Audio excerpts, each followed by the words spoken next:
What's up, guys? Tim Halstead here for episode 35. It's still kind of fixing up the 752 horsepower 408 Cleveland, but it's kind of an aside. I don't know how it is weather-wise where you guys are, but I can tell you here in Ohio, today it snowed for the first time. A few flakes flying through the air. It was 37 degrees this morning, and but luckily I got a heater in the garage.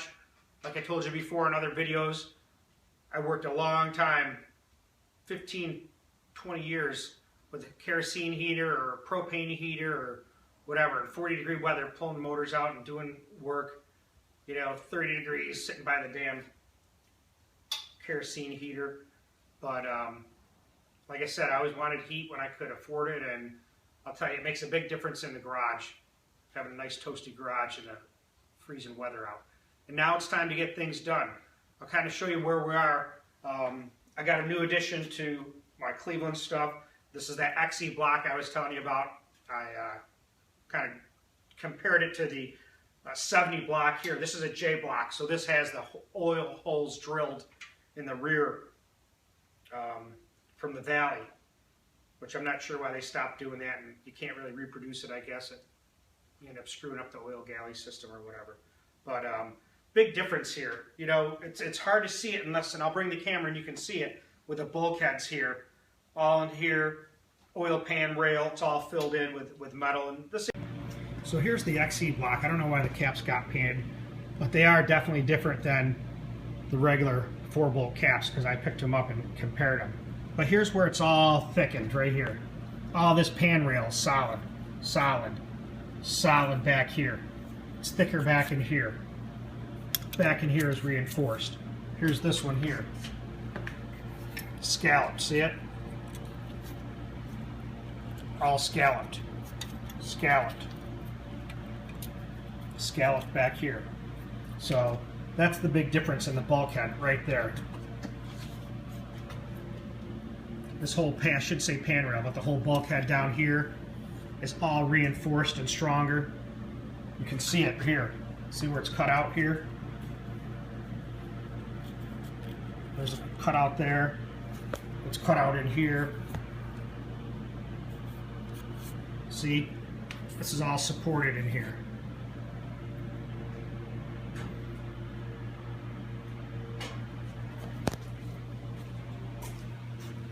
And then you can see the pillows they're talking about here. And I think that's the issue that Tim was talking about with his block, having water jacket issues. I think that makes a big difference. That's maybe why they did it. I don't know. I don't know about holding extra capacity. So this was 1977, April 2nd. Right after April Fool's, so hopefully there's no issues with it.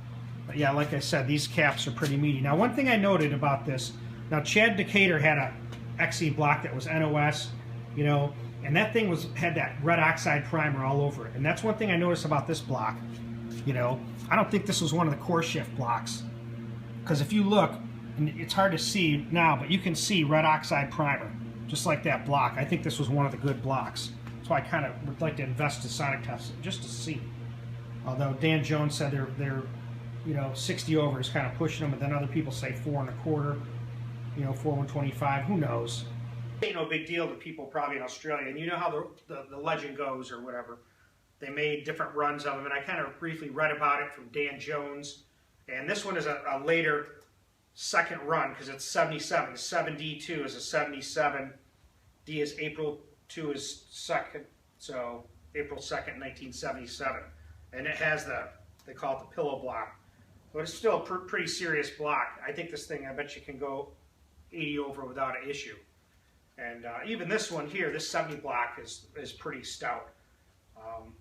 This one's 30 over, this is standard, and down here is a 4-bolt main, kind of run-of-the-mill D2 AE. A lot of times it's a pick of the luck of the draw if you're going to get a good block without a lot of core shift. They always say no more than 30 over. I don't know. I never sonicked them. I just would run them, man. If they break, they break. But I would like to get this thing sonic and see where it is.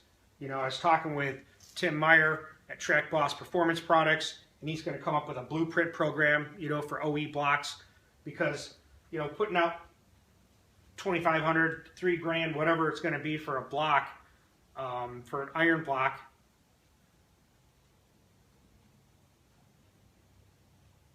Putting out the money for an iron block, I mean, that's going to be, I don't even know how much they are, $3,500, $3,600, I don't know. But a lot of guys are going to try to stick with what they got and make them work, and I've been racing them for 37 years, so, you know, I kind of have my own little techniques, which you've been following along with. But it's a pretty serious block. It's kind of cool to see the history on them once you get something like that and you read about it. But I'll bring you a close-up view. But I'd like to make this, go ahead and make an old pro stock motor. That's one of my dream motors I want to build. And here's something else. I got this cool, I want to give a shout out to Jay Cushman. I got this cool pro stock oil pan. Now I think this is Gap and Roush. You can see the pickup back here. But this thing has 4 separate trap doors. It's a rear sump pan. Here, here, back here, here. And the pickup's screwed right in here. It's pretty trick. And looks like they took an OEM pan or something and modified it. They cut a section out. But the welds look pretty good. You know, and I saw another dude building some pans on the web.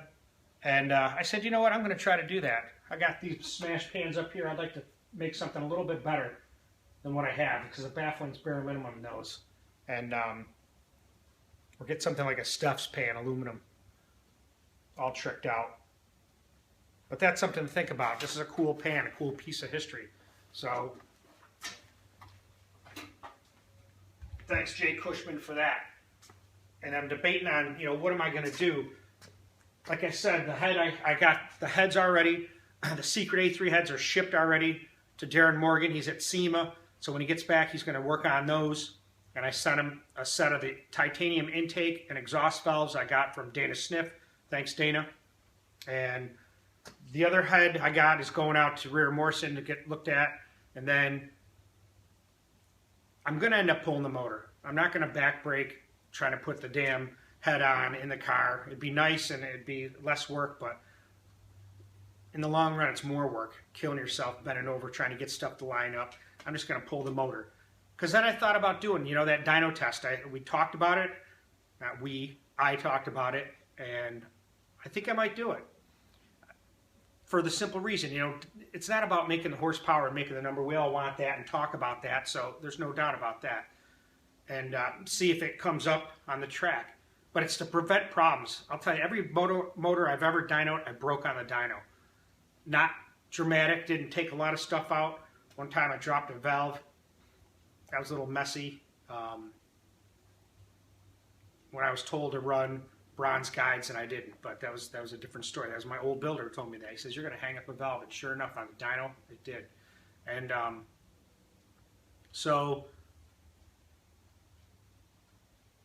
the other time with the 408, breaking the oil pump, and but I think it's worthwhile, not just to see the horsepower, but to see if you got a problem before you put it in the car.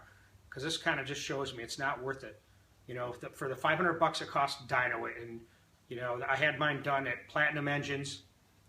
Todd, can't think of his last name right now, but I may talk with him, see if he's interested in doing something where I dyno this 408 with the heads that the originally intent for that, my regular A3 heads, and then switch over to the Secret A3, because that's going to be right there, at least a easy bump in compression up to 14.7. You know, it might even be tighter than that. So that puts some stress on that block. And I was almost thinking about putting those internals in this guy. But I kind of want to keep that like a pro stock motor, you know. I'm collecting parts for that. And you guys probably have the same thing. You probably got a couple blocks or a couple ideas floating around that you're going to build when the time comes. And so that's cool. Keeps us busy, keeps us out of trouble. So here's where I'm at. I'm in the garage. I showed you the oil pan, which is pretty trick here. That's pretty good ingenuity for the mid-70s. And then the main thing I wanted to kind of talk to you about today is, and hopefully it comes up good on this camera, I was talking previously about putting up a video with talking the differences between utilizing aluminum center section versus cast iron center section. So I kind of made a chart up to try to make it clear, and hopefully you can see this chart. I don't know if you can see right here. My laser pointer is out for repair, so I got this nice cardboard pointer. But my daughter drew me this. It's called Goblin by Izzy. So I like to put stuff like that at my garage. Reminds me of them being out here working with me when they do come out. It's kind of fun. I'm trying to get them into doing more, but sometimes they're not into it, so I'm not going to pressure them. But here's where we're at. Let me show you this chart I made.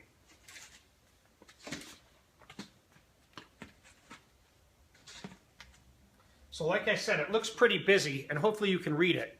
And I'm going to put a snapshot in there so you can see it afterwards. But basically it's weight savings. A steel, cast, iron, center section versus aluminum, 9-inch center I'm talking about. So what I had in this before is over here. This guy right here. And you can't see it off the side, but I'll show you. Let me see if I can.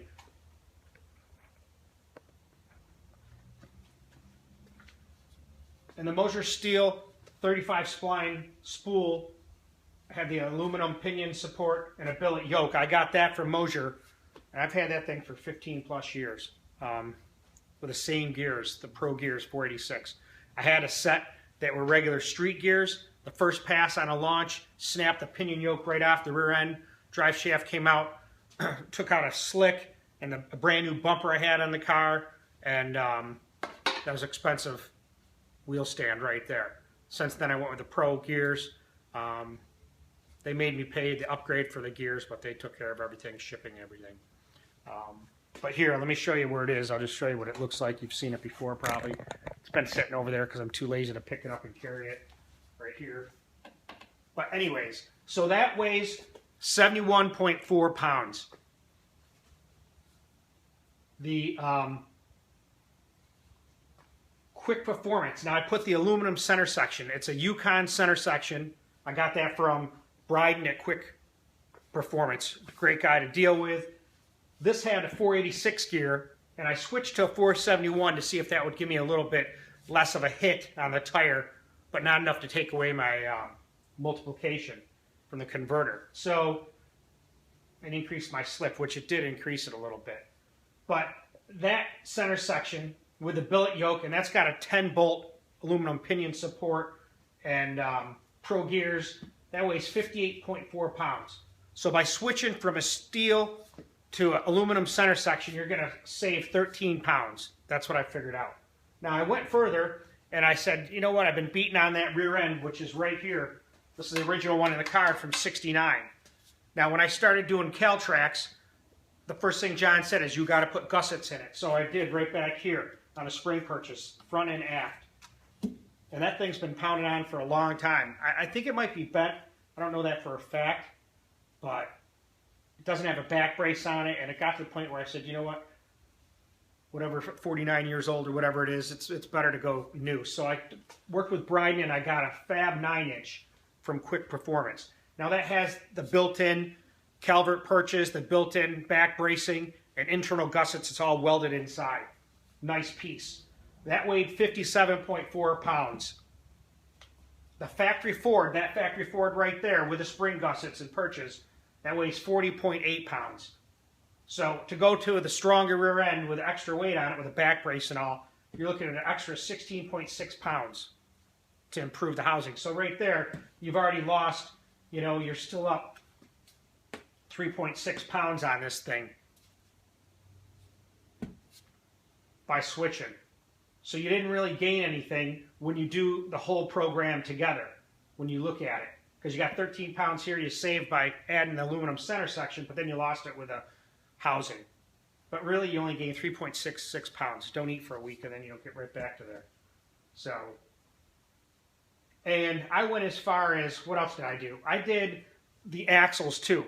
Because I'm one of those guys, if, like maybe you are, but I write everything down. I weigh everything before I do something to the car, just so I know what the stuff weighs and I can see where I'm at from a total weight standpoint. But the stock 31 spline axles that I used to run in that, they were 17.62 pounds for the left side. I put in Mosier 35 spline, gun drilled and lightened, except for star flanges. They weighed 16.28 pounds for the left side. So right there, I saved 1.34 pounds switching axles. Then I did the right side too, and you got 19.16 pounds for the stock 31 spline versus 17.76 for the Mosier that's gun drilled and lightened. So that saving just the axles was 2.74 pounds. So you look at it, you know, you saved here, but now you're plus, so really you break even by about you're still up a pound. Now, here's another thing that people do a lot of with weight savings. Now, the thing that you think about is unsprung versus sprung weight. Sprung weight is any weight that is supported by the suspension. It's basic terms. You can look it up and get into it a lot further. Unsprung is stuff that is not held up by the suspension. Wheels are unsprung. They're not. You can take the wheels off and the car still can be held up the body, you know. Whereas the seats, the other stuff, that's sprung weight. But unsprung is wheels, tires, lug nuts, rotors, all that stuff. So what I did is what most other people would like to do, just for the fact of safety, is having four-wheel disc brakes versus the drum brakes that these cars had. My Cougar and whatever you have, whatever you're racing. So I got this chart here. Again, you know, I'm not the best writer, and hopefully you can read it, but I'm going to take a picture of it and put it down there. Let me see if I can bring that camera down a little bit so you're not missing out. So here we are. Now this is the weight savings of going from drum brakes all around to Wilwood discs. And I always wondered that when I switched it. That's why I waited to see what it was. And here's where we're at. For the front drum on a Cougar or a Mustang, the total for both sides is 33.84 pounds. For the front discs, the Wilwood, which I have the heavy duty ones that were like for 3,000 plus pounds or something. They're not the lightweight race ones, but they are 4-piston calipers. And that total is 19.02 pounds. So when you switch the fronts, you're saving 14.82 pounds a wheel. So that's almost, that's 29.64 pounds total. Almost 30 pounds you're taking off the front and that unsprung weight. So with a proportioning valve, I switched that to a lighter one from Wilwood. That was a total of 30 pounds. I've switched master cylinders. The stock Ford master cylinder weighs 5.12 pounds. And I went with the Mopar aluminum one. I think it's a 1-inch bore. And that weighs 2.62 pounds. So right there, I saved 2.5 pounds, 2.5 pounds by switching master cylinders. Now you add that to the brakes that I saved. Now I got 32.5 pounds I saved and took off the car. Okay?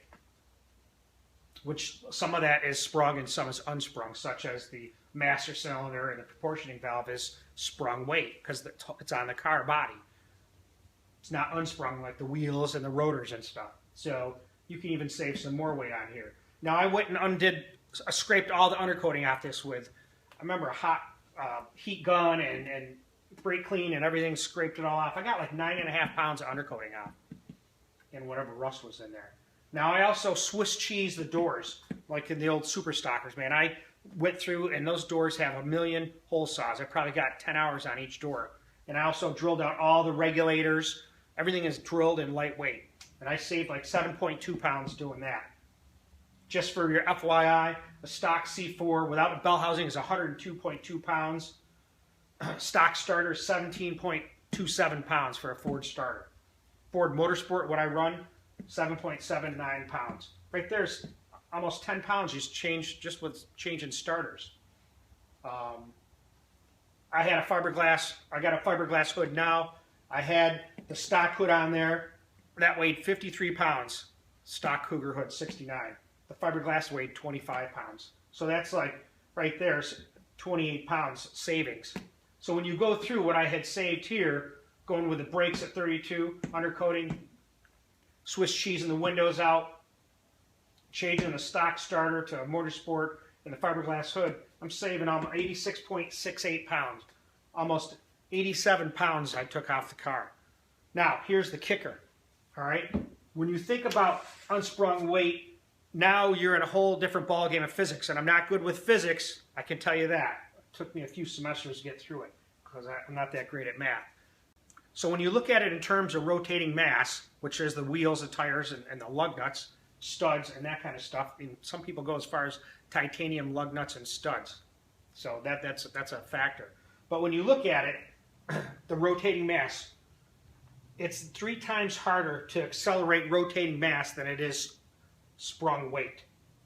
So when you drop 10 pounds off a wheel of rotating mass, now I read this, so don't come telling me, oh, yeah, your math's wrong. I just read it, and I'm kind of just saying it back because I remember reading it. You're actually taking off about 120 pounds for the 10 pounds of rotating mass of sprung weight. So your car's losing 120 pounds of sprung weight by lightening up the wheels and tires. Just think about it. How much quicker it can accelerate with those lighter wheels. That's why people are going with all these real crazy looking light wheels. I don't know, I kind of go in it by durability. I want a wheel that's not going to fold on me when I'm coming down from a wheel stand. That's why I picked good weld wheels. Haven't had any problems with them other than injuries from wheel stands and whatnot. But so that's the thing that the point is when you start looking at taking weight away, they always say 10 pounds is worth it, or 100 pounds is worth a tenth. You know, that might be true up until a certain speed, but I don't think that's true once you get past 10 O's. Although I don't know the exact number, but I know it's somewhere in that figure that it's not like it was at, you know, when you're running 13s and you take off 100 pounds and now you're 1290s. So I think that's, it doesn't have the same factor in it as you get faster. But either way, it's all information that we don't want to overlook if you've got a program going on. You know what I always said? Every ounce counts. I mean, when I drilled those doors, I weighed every shaving from the drill. I swept them all up, put them in a plastic bag, put all the little holes that would drill out of the door. I should show you a picture of it. It's pretty crazy. But those doors are so heavy, I didn't have a choice. I'm not putting fiberglass doors on it. They don't even make them for a Cougar or a Fender. They only made like stuff for 70 and 67. But I do have that hood, and I'd like to have a fiberglass. I might make one. Fiberglass trunk lid. That'd be kind of cool. I think I could make it. I have this here I've been working on. And you ain't going to see this ever again. This is a fiberglass grill for a Cougar. It's pretty bad. Literally. It needs a lot of workmanship to get back where it needs to go. I need to do some fine work on it, or try just making another one. I could probably make a better one. But this thing weighs about 5 pounds. That grill on that Cougar is probably in the 40-pound range. But this is a long-term project. Just like with the oil pan, another long-term project. Who knows? I might get it done this winter. I don't know. Something I found I wanted to do. I got that old Cougar. It's a 69 body. The thing is mint. I got it from Pennsylvania. So I drove down there and picked it up on my trailer and brought it back. It was a terrible ride back. It rained like a bitch all the way back. And but the guy had made a treated lumber, like 2x3 type apparatus that this car sits on like a cradle. But I saw Joe Grippo when he brought his Mustang, his wife's Mustang back, and had these cool, look like 2x3 steel with a plate welded to the car, and then one of the big wheels, casters on the bottom. So I'm going to make that for that car so I can get it off that wooden cradle. It takes up less room, and it's a lot easier to move around, I think. And I thought about just trying it myself or talking with Mike Weeks. I don't know, but that would make it's too nice. I hate to cut it up for a race car, but it's the perfect race car because there's no interior, there's nothing. It's just a shell. So if you're going to make a race car, that's how you want it. But the body panels on it are mint, and I thought about switching my Cougar parts to that and making that a driver, and then cutting this thing up into a race car since I've modified the shock towers already and did a bunch of stuff. But I mean, that's like major undertaking. But man, I always wanted a big tire car, and I wanted to do one, and that'd be a good series to do on this YouTube. Back half in the car. I saw Bruce Weiss did his car, and the back half posted my picture and stuff, and that's cool as hell, Bruce. I love that. Now you got the front end cut off. I just don't have the heart to do it to this thing. But that I have no ties to. I could cut that thing up and make a nice tube frame car for that. For that DragBoss 427. Now you're talking, a low 8-second car possibility. But yeah, it's cool enough. There's the heater now kicking on. But I'll tell you, without heat, I would not want to be out here messing around. But it makes it worth it. So that's kind of where we're at, updated now. We went over the weights. I'll put the slides on. You can look at it and compare your own notes. I already told you about the heads, what's going on with them, and got to think of some new topics. We were talking about doing some medicine topics, and if you guys are into that, let me know. Right? You know, acknowledge it, and I'll post something on that. You know, like, you know, coronary artery disease, which is what causes heart attacks or cardiac ischemia. You know, one of the #1 killers, man. And you know, people that have died of a heart attack or MI, lots of them. It happens, you know, whatever the stat is. I should look it up. It's probably like every 15 or 20 seconds, you know. And the bottom line is, if it's in your genes, it's in your genes. You're not going to, you know, cure it by not smoking and not drinking and not eating the right foods. Now, all those risk factors contribute to it and make it more likely for you to get disease if you have it in your genetics. But really, it's in your genetics, and you're, you know, you have a propensity for that. It's gonna manifest itself somewhere along the line. You know, I did cardiac surgery for 13 years, and at one time we used to do 2 to 3 open hearts every day for, let's see, 5 days. We'd operate 5 days, and our goal was to do 7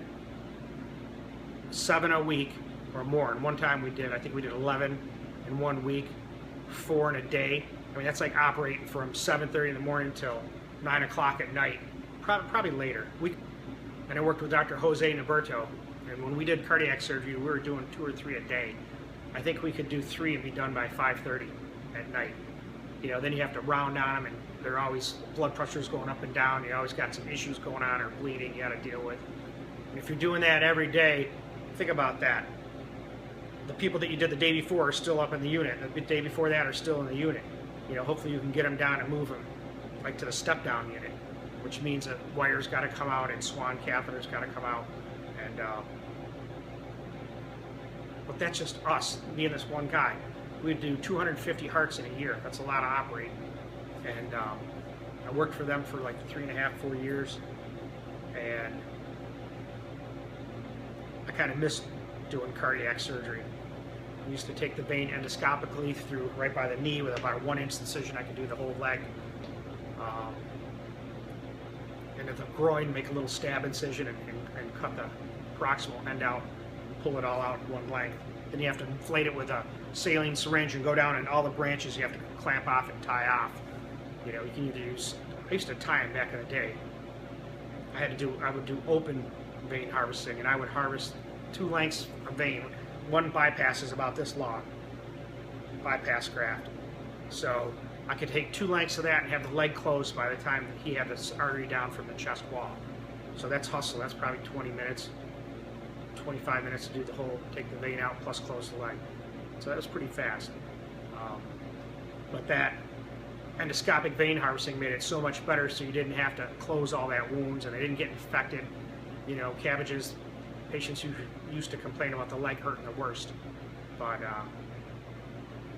in the chest tubes that you use to drain the blood and the air out of the mediastinum and the lung spaces. So I might get into talking about that kind of thing, or the risk factors of what to do to help prevent it. And I mean, you know, the #1, right? Simple, stop smoking, but that doesn't happen. Either way, I appreciate you tuning in and subscribing. We're going to keep going. I'll come up with some other data. I have a lot of stuff written down. I'm one of those guys that writes down all the facts, because I never know when I'm going to need it. And I have these yellow pads, you probably do too, where just pads and pads and pads of builds and notes on Cleveland and just all the stuff I've had over the years. And all my log books. So I really like to get one of these blocks built, start working on it. You know, I'll tell you, I hooked up with a new machine shop here in Sandusky, Griff's Machine. I used to work with his wife. She was a nurse, circulator nurse for the cardiac surgery program I worked at Firelands.